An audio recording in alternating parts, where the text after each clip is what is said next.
It is a duty of an average person to be careful and cognizant where they take their knowledge from. This is very important. Ask questions if you have to.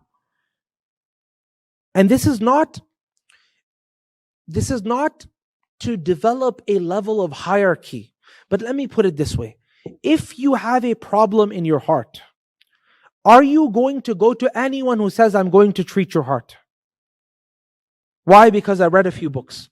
Or are you going to make sure the person is a registered doctor, specialist, and then you will go to that person? Just answer yourself, right? It's very, very important. I remember in this musalla right here, I was sitting, one brother, he came, he's not here right now, so I can say this. He came to me and he asked me a question. And he said, and this was when I first came here 5-6 months ago. And he said that, I have a question I've been meaning to ask for a long time. And it was really new at that time here. So obviously the person didn't really know me. Okay. And he said, I saw you leading the prayer, so I thought I'll ask you a question. I said, what tells you by leading prayer I'm qualified to answer your question? He said, should I ask you for your credentials? I said, do so. Ask me. Why? Because by leading prayer, you don't become qualified to answer a question. One day I was in the haram, and of course, with a beard and thobe, and I was wearing a shimagh. Someone came to me, probably from Libya or somewhere else, and they started asking me a question. In the haram, Makki. And I said, why are you asking me this question? Do you know who I am? He said, no. And I said, then what makes you think I am the right person to ask this question to? What makes you believe that just because of the way I look? Right? Because I have a beard, you think I became the right person to ask a question to because I appear like a person of knowledge? If someone decides to grow a beard, puts a shimagh on, puts a bisht on, which is a lot now, a lot of imposters, and they will put all of these tools on, they go outside and they come to you, and they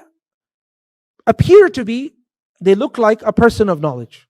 Is that enough reason for you to go to that person and ask them? It is not. It's not. You have to verify where you are getting this knowledge from. What is that information that you have? And that's why Al-Qasim ibn Muhammad ibn Abi Bakr, he used to say that, Al-Qasim ibn Muhammad, he used to say that do not look at how long my beard is. He said, don't look at how long my beard is. And don't look at how many people are sitting around me. Because someone came and asked him a question, he said, I don't know the answer to this. And he said, you don't know the answer to this? He said, stop looking at the length of my beard.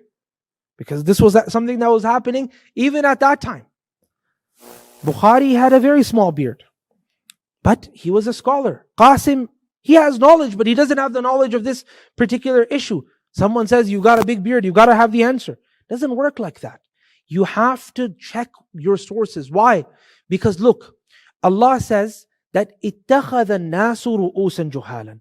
The people, they took ignorant leaders. They gave fatwa, so they became misguided and misled as well. So Allah didn't excuse the people from the misguidance. The Prophet didn't excuse the people from the misguidance. Why? Because they didn't take all of the means necessary to figure out whether the information that they're getting is accurate information and also from the right sources as well.